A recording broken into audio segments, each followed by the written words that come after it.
Hello everyone, Forristicat here.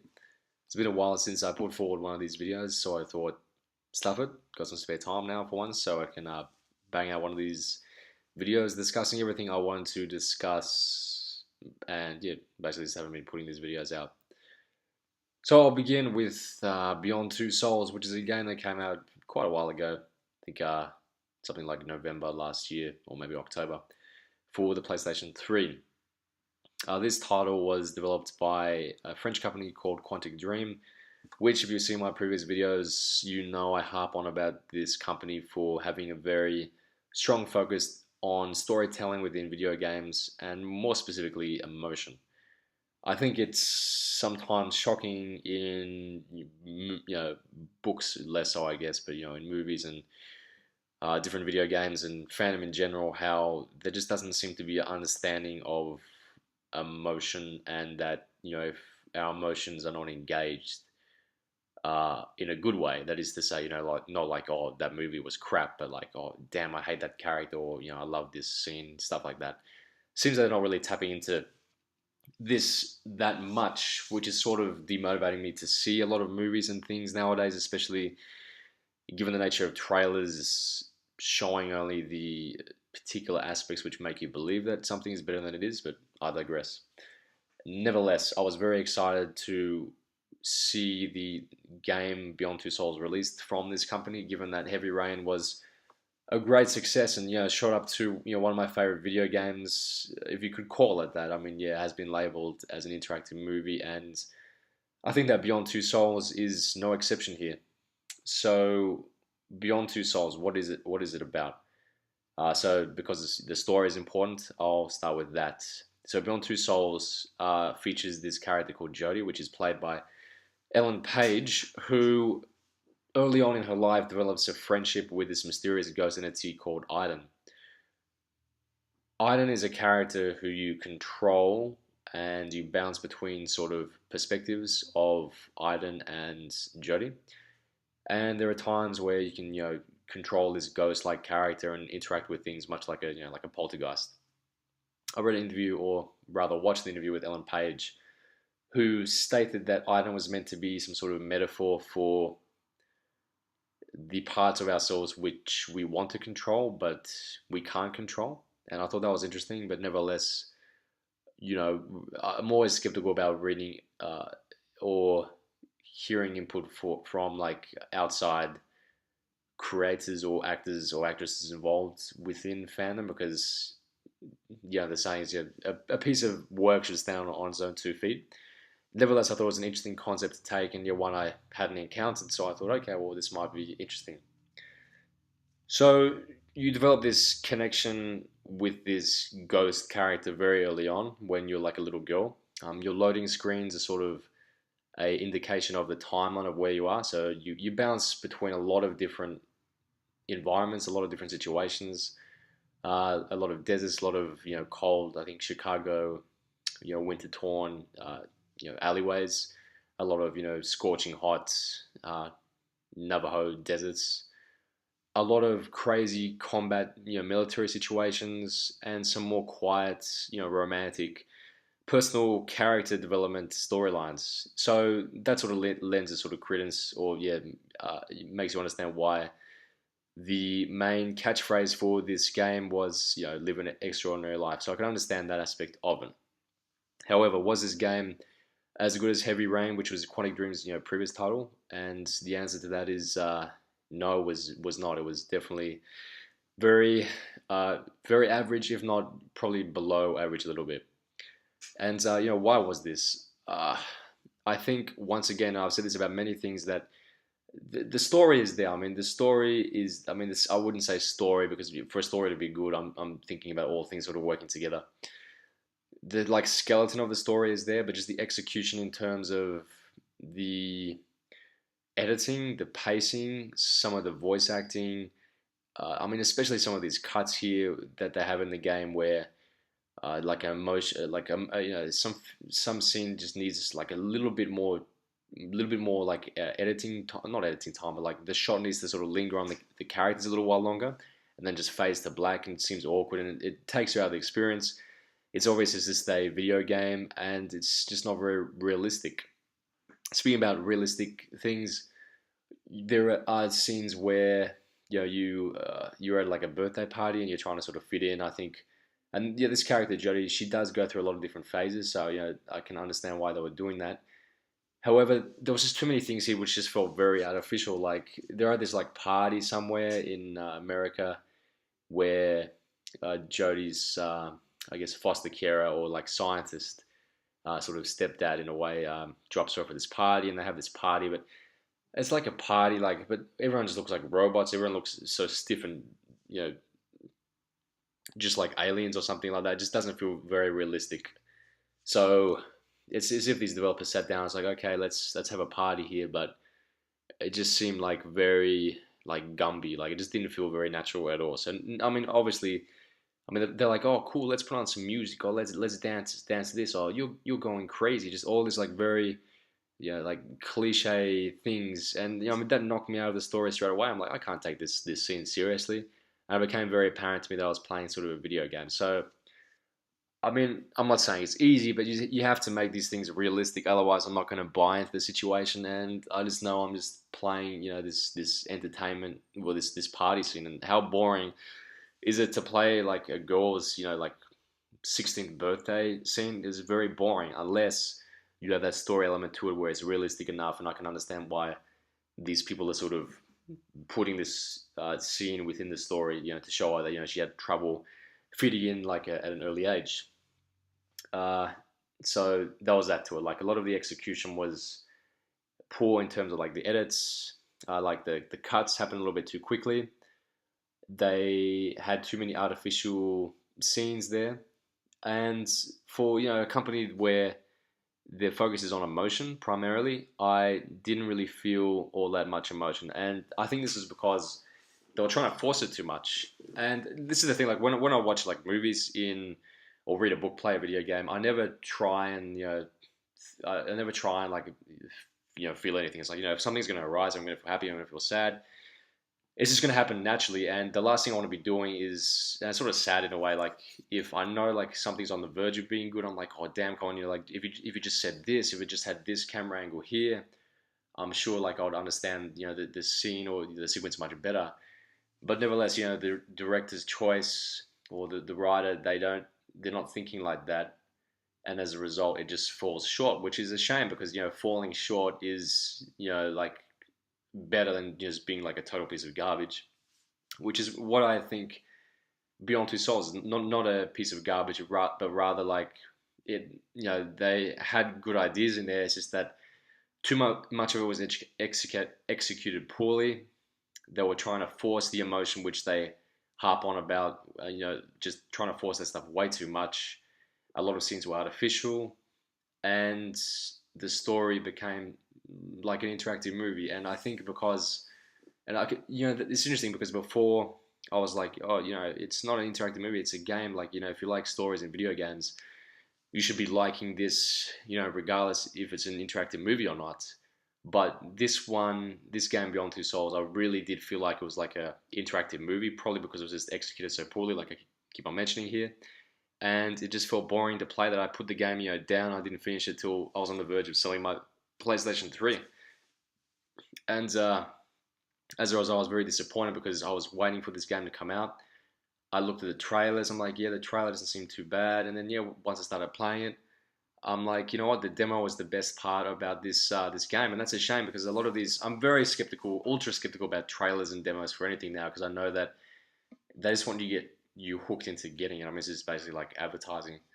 So even if a trailer is good, I'm gonna check it out, but I'm still gonna have a sort of my guard up as to whether it's good or not. So all in all, Beyond Two Souls, a follow-on, but unrelated follow-on from Quantic Dreams' first PlayStation 3 title, which was Heavy Rain, which I thought was fantastic. Uh, Good seeds of storytelling there, however, trying too hard to have that emotional impact, which their company is centered around. Way too many mistakes with editing, with shots cut way too early, which jarred the experience.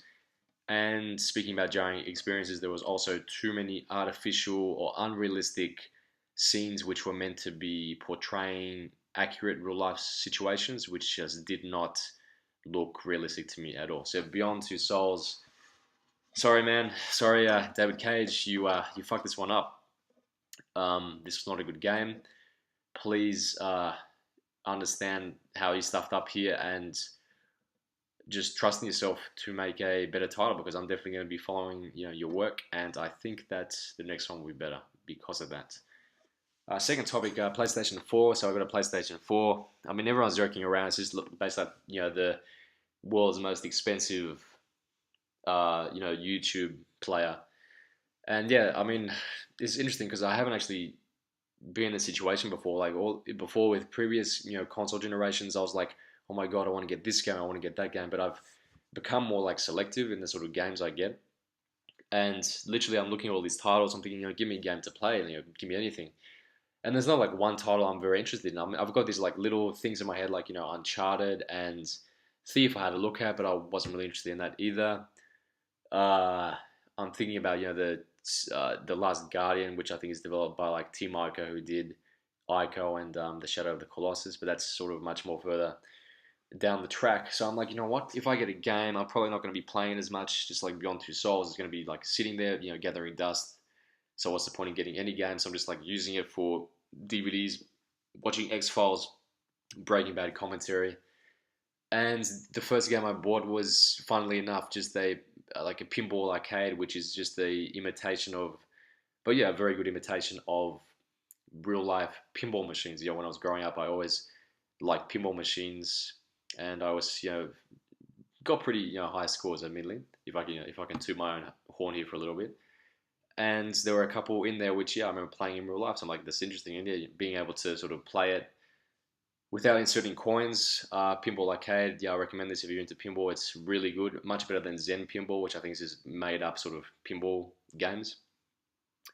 Uh, yeah, that's very good. But the thing I don't like about it is that specifically, instead of giving all the tables to you at once, they're like season 1, season 2, season 3, season 4. They have a very sort of Apple way of organizing things, like just releasing little things in drip feeds as opposed to just dumping all of it on us at once, which I think is a little bit sneaky. And then on top of that, you got this like pro mode, which enables you to like follow the camera angles of the pinball or something like that for extra money. And then if you have the PlayStation 3, you can get it at a cheaper rate.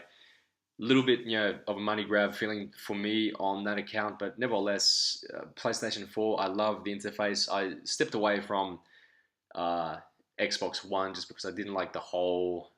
I mean, there's this saying, you try to do everything and you dilute everything you're trying to do. But I like the focus for games for PlayStation 4 and the whole like tagline, this is for the players or whatever. So I thought, okay, great. If I want a game, if I have time to play something, I'd rather play it on a console which is dedicated to games. I've always liked the user interface much more than the Xboxes, and it's just much more clean, clear, and crisp. And I look forward to playing the follow-on for these games, which I loved on PlayStation 3. So Quantic Dreams titles, definitely hanging out for the next Fallout. But yeah, I'm just sort of happy not buying a game which I don't really like just to play a game. I'd rather wait for these good titles to come out. Okay, so next 24 Live Another Day is coming out next Tuesday, I think. I thought it was coming out on Sunday our time, but I think it did a little bit of a miscalculation there. Anyway, regardless, the show is back with a 12-hour non-24 hour sort of storytelling sequence, which sees Jack Bauer in London, I believe, to thwart a terrorist attack. So I'm extremely skeptical about this because Jack Bauer is something which is sort of like a special character to me. I remember like the first time I saw a advertisement for it was way back in Channel Prime here in Canberra, and it was something like every second is your second, every hour is your hour. I'm like, that's really interesting, and the first season was fantastic. And I think being younger, growing up, and being exposed to this high quality television and understanding how good it was then makes you realize that now I guess these new generations of kids or whatever, they're sort of expecting the baseline to be low or even imagining the baseline to be good. So I don't think they're really understanding. I think it's actually sort of a detriment to everything in general, just having sort of low expectation for things. but that's a whole other topic entirely. So I think that I am very skeptical about how good this 24 Live Another Day is going to be, given that it's always the same sort of thing. Like Jack Bauer is a threat. He needs to be arrested, or this is going to create a war. And I think the fundamental problem, which I mentioned on my previous 24 videos, is that the writers here, they blew their terrorist load, so to speak, like much, much, way too early than what they should have, because in season two, you have like a nuclear bomb attack, and it's very hard to escalate from that. And I think that they were very excited with that prospect. And yeah, it's an incredible storyline. Like a nuclear bomb going off is a very dangerous and imminent threat. But from that on, once you've like shot to that baseline, you can't really better it, because there is no greater threat than that. I mean, yeah, the virus, that was also another good idea, but I think they just did that because they didn't have anything else to do. But from then on, what is it like? Oh, more nuclear bombs, more nuclear bombs. And here again, with 24 Live Another Day, we have this terrorist threat of assassinating the US president, which is Hella, which is a previous character. His daughter, I think Audrey, I think it's her name, Audrey Rains, also is coming back. So that should be interesting. If those of you who have watched 24 in the past would have noticed that the last time she was sort of captured, I think, and she was like catatonic or like really messed up, and James Heller like really like gave Jack Bauer the big F you, like stay away from my daughter, you're horrible. And I think one of the seasons sort of ended with Jack Bauer just looking at the ocean, just ended like that. And I mean, thinking about all the seasons of 24 as a whole, I think that yeah, the season 3 ending was probably the most interesting and shocking. That he just breaks down and cries because he realizes that he had to do all these things throughout the day, and all these other seasons of 24 have just been trying to follow up to that sort of mark. I think the Turkish, I think the Turkish, I think the Turkish season was pretty good with I think Marwan or whatever, which had the actor from The Mummy, and I think Baruz, which just had it was like this son character, sort of in the middle of a situation, which brings me to my main point, which is that coming back to emotion again, is that you can't have these sort of situations where there are terrorist attacks without connecting it back to everyday sort of family situations. I think maybe, I can't remember what season it is now, probably like season 6 or season 5, maybe even like 7. I can't remember what it was, but it was some situation where Jack Bauer promised that this black character's sort of daughter and mother would be okay. Then somehow she gets involved in some car blowing up or something like this, and then he meets her daughter or something in the hospital, like her family member, who he promised that her mum or her daughter, whatever the circumstance was, that things would be okay. And then this character's mother or daughter, again can't remember what, dies. And then she's like just crying, going, Jack Bauer, you're a monster, all this other stuff. I'm like, damn, that's pretty harsh. And the whole virus being released, and Kyle Singer and him saying to his parents he loves them, stuff like this. But see, that's I think what the main juice is for 24. I mean, political things aside, crazy action sequences aside, if you don't have these like individual characters which are innocent bystanders in this threat throughout this 24-hour or 12 episode period, it's not going to mean jack shit to us. And I think that is the thing, is that you don't really care about things unless you can relate to them. And it seems pretty obvious. I've mentioned it a million times, but I think that it's worth mentioning more than once, because it's something that I think these writers sometimes don't really understand. I mean, I bring up the example of Game of Thrones a lot, because it's a really showcase example of a show which has so many characters you can relate to. It's like, oh, you don't relate to Jon Snow. What about Tyrion? What about Jaime? What about Cersei? What about Joffrey? God forbid. There's so many characters for you to relate to, and we relate to a lot of them. At least I do, on a lot of different levels. And that's why our emotions are engaged on hyperdrive with these characters, which is why it's a very intense show, because when a character dies, we're like, shit, it's like a part of us, dies. So unless we have these like emotional connections between these everyday people, or if they're sort of not everyday people, but like people of high status, have emotional connection to them through their own personal problems, because like we're all human beings, whatever circumstances we are in life.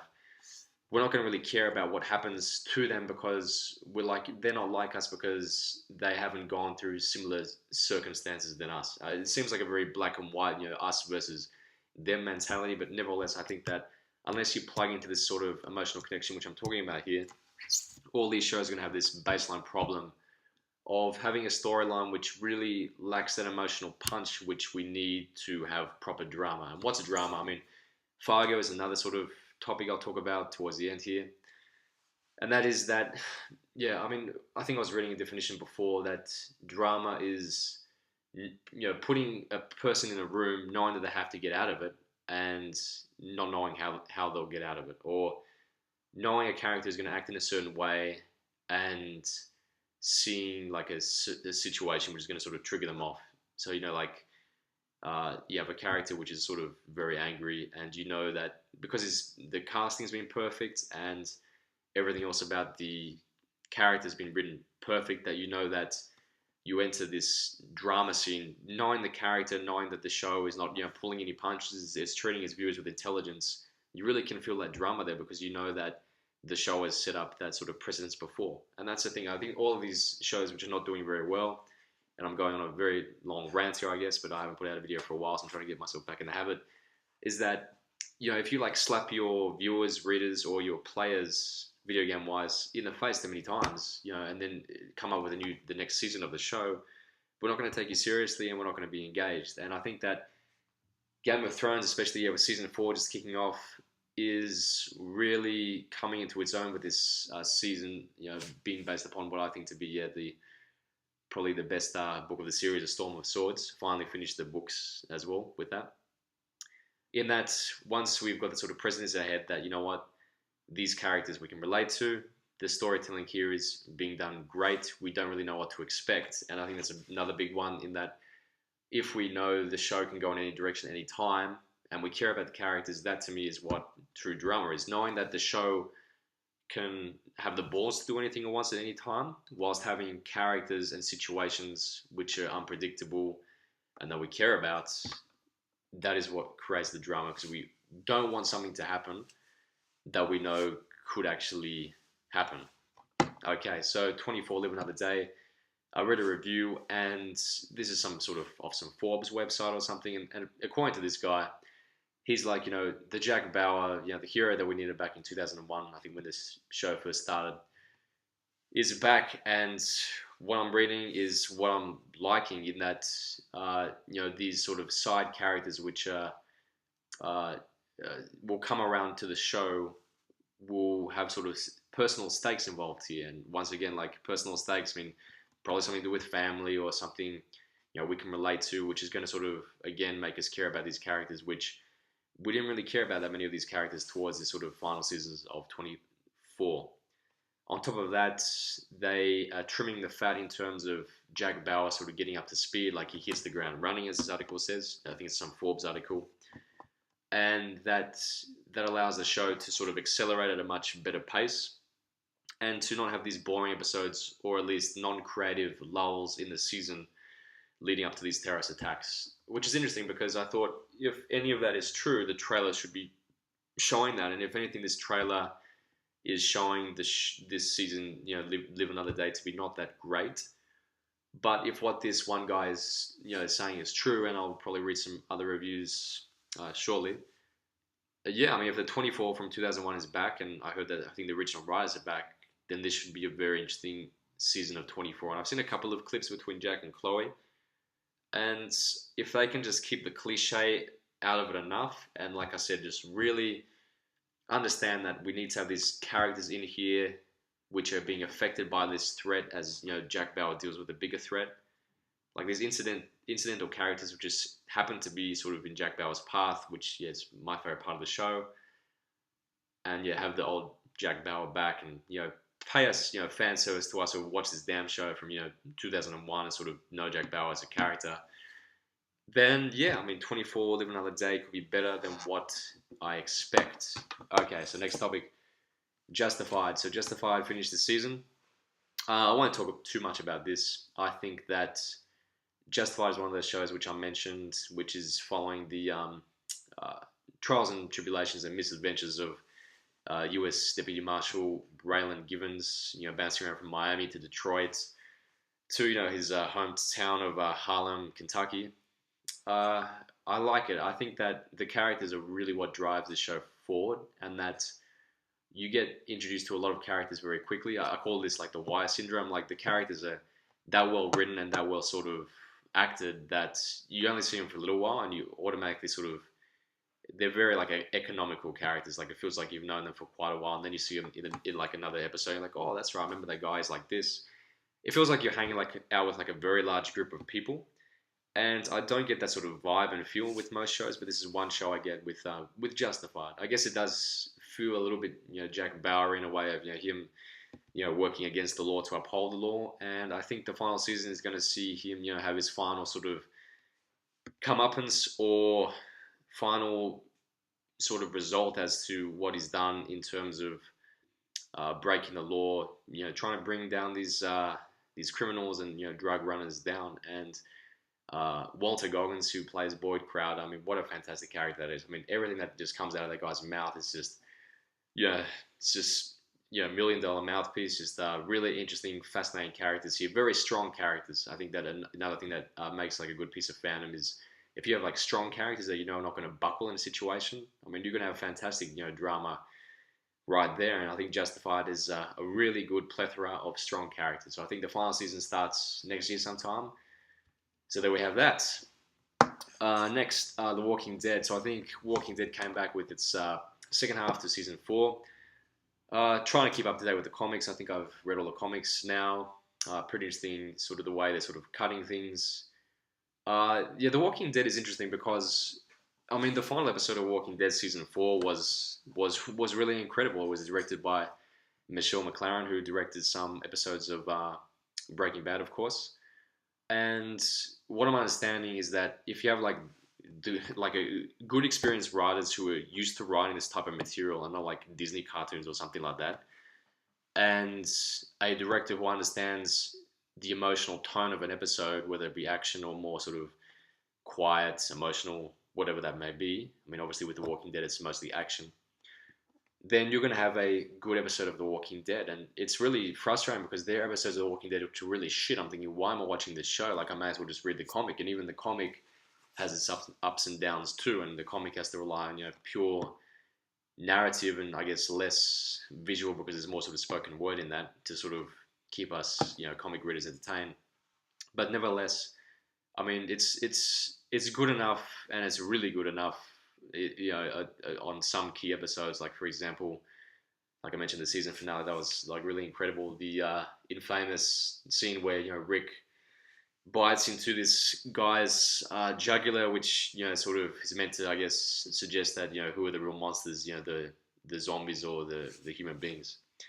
That was fantastic, and just having these like long shots of the close up of Carl's face as he's watching Rick sort of stab this guy to death like 500,000 times. That's great. I think that it makes so much sense. It's like instead of like having like a camera shot cut back every single second, why not just have this sort of close up on a shot and just tell the director to act a certain way, because that's what sort of allows me to understand how characters are feeling. I can't really understand characters that well when we just see their face for a brief while. You need to have that pause. You need to let the scenes breathe. And with that, I think comes the understanding that, you're trusting your viewers. You don't need to like quickly like pull the rug from underneath us. You trust us that we're going to understand what the hell's going on in this scene because we're human beings. So why not let us sort of focus on a character's face a little while longer to actually understand what someone's going through. And I think with that trust comes a better episode and more of what we want to see from The Walking Dead. And I think that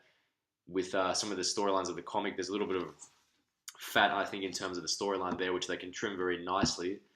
And in particular of one character, I'll just say the words Lucille. I mean, everyone knows, well, the comic readers know what I'm talking about there. Yeah, it should be interesting to see how they handle that. In particular, one personality trait of this character, but they can play with it in different ways, and I think that it's going to be interesting to sort of try to top the governor in terms of villains. But yeah, like I said with the Jack Bauer situation, that once they sort of push a baseline too far, you have to be able to top that. Otherwise, you're just going to be reaching for that high bar and not being able to get it. So you have to, I guess, pace yourself throughout these long-term television shows, which I guess is why shows like The Wire and other sort of more marathon TV shows are good because they nailed this pacing pretty damn well, and they made sure that they didn't put anything too crazy in there too soon, so that they had something to look forward to as opposed to attempt to live up to. Next is movies in general. So Godzilla is coming out. I'm looking forward to that. I think, like I mentioned at the beginning of this video, is that I'm really skeptical of movies nowadays, and I think that I gotta lower my criteria for movies because this is just like stop me from going out to the movies at all. So I might see I don't know, the Lego Movie or something this Friday with a friend, but all in all, I'm like really looking for that masterpiece movie, and I think this is mostly my fault because I don't know there's some good movies out there. I just need to I guess make time to actually go and see some of them and do some research, but. I must admit, I'm just really liking my TV shows at the moment. I'm trying to get through the X Files, and just been really busy with other stuff, really. But nevertheless, yeah, just sort of, I guess, a little bit worn out with fandom at the moment, and knowing that they're going to show me trailers which are not going to be as good as what I'm expecting to be, which is like a very high standard, and I mean, I guess we all should want that from people who have like better resources to make these sort of things. But nevertheless, yeah, Godzilla looks great, and I'm definitely going to be seeing that. Bryan Cranston from Breaking Bad, and it just looks really good. And once again, I'm not going to fall trap to the trailer being good as or better than what the movie actually is. But nevertheless, I think that this probably will be the case if my gut intuition is right of the movie actually being good, if not better, than the actual trailer. So looking forward to Godzilla. We'll probably put out a review on that, and maybe the movie I see on Friday, whatever movie that is. Next up, yeah, Mad Men came back recently. So Mad Men's into its final season.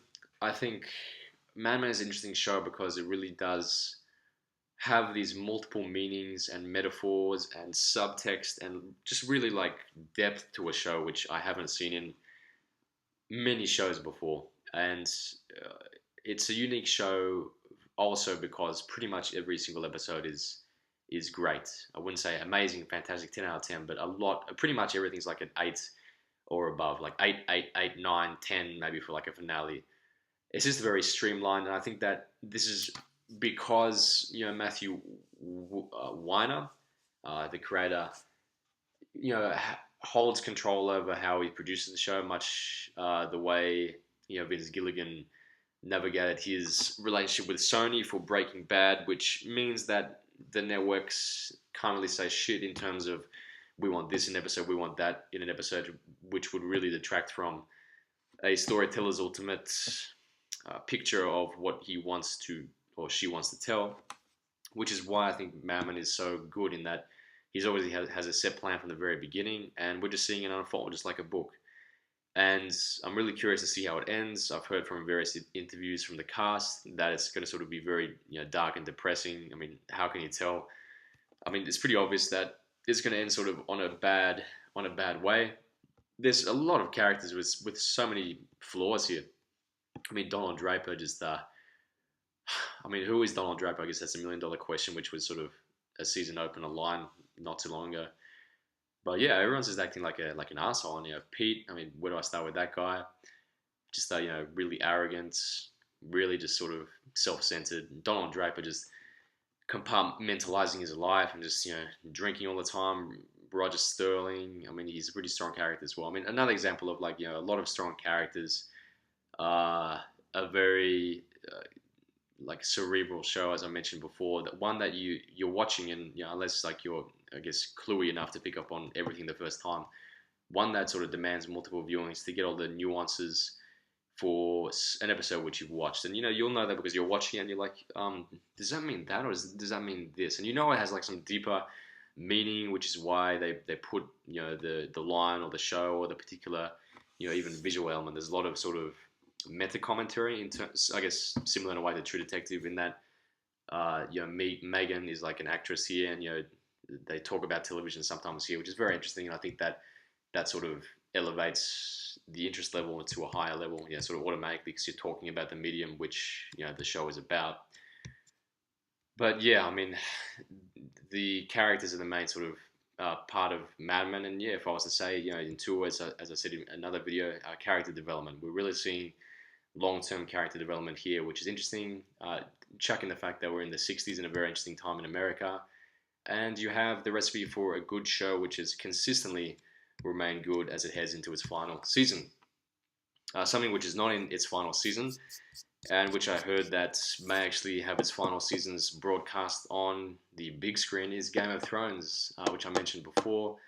I finished the books of Game of Thrones finally. Very interesting. I think that a couple of books, again, has unnecessary stuff. I think that this character, George R. R. Martin, not character, the writer George R. R. Martin really sort of likes immersing himself in his world a little bit too much, maybe, for perhaps like A Feast for Crows for me like was a lot of filler.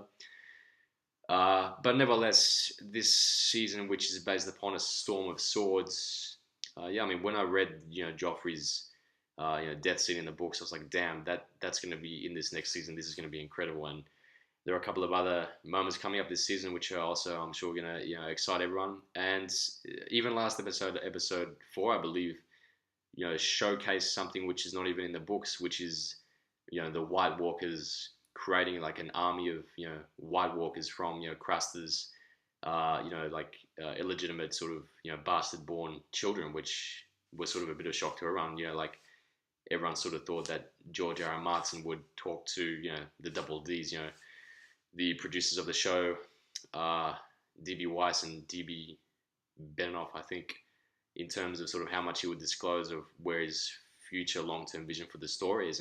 But yeah, that ending scene in episode 4, season 4, was not in the books. So there we go. He's already starting to spill some secrets to the executive producers of the show.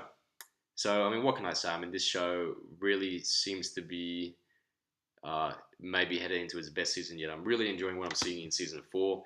I mean, the scenes between Brian and Jamie, and just the way Jamie's changed. Is Jamie an asshole? Was it like rape in that scene? And the whole with Cersei and the whole like actors coming out. I mean, the actor that played Jamie going, well, I don't think it was rape, because that's the way I try to portray it. And this whole, I mean, there's a lot to talk about. There's a lot to think about. There's a lot of action, a lot of violence. I mean, the characters are just amazing. I mean, like I mentioned previously in this video, there's just so many characters you can relate to. The opening sequence is awesome. The music is awesome. The books are fantastic as well. I mean, there's a reason why everyone is talking about this, and that's because it's a very good, well-produced piece of fandom, which I hope we are going to see much more of as I conclude this video. Geez, I'm tired and thirsty. I think I've got a bit of a cold, but yeah, wanted to get my thoughts out on those topics. So yeah, Beyond Two Souls, disappointed in that, but looking forward to Quantic Dream's next game. PlayStation 4 being a really nice black box at the moment as I wait for some of my personal games which I'm interested to come out. 24, Live Another Day, if from what I'm reading is true, we should be heading back to the sort of golden age of Jack Bauer as we head into a limited season. Justified, interesting type of show which shows a US Marshal working against his boss to try and combat the Dixie Mafia and other criminals in and around Harlan, Kentucky, headed into its final season next season. The Walking Dead, frustratingly bad at times, but also amazingly good at other times. Finished up its 4th season, looking forward to where the next season and indeed the comic developments are going to take us. Godzilla is the movie I'm most looking forward to at the moment. I'm probably going to sort of drop my standards in terms of movies because I just haven't been seeing them as I've gone more sucked into the TV sort of world. Mad Men is as good as ever, consistently good, fantastic characters, long thought out storyline, very sort of cerebral sort of show which you need to watch more than once to fully understand it, in my opinion, and in its final season as we speak.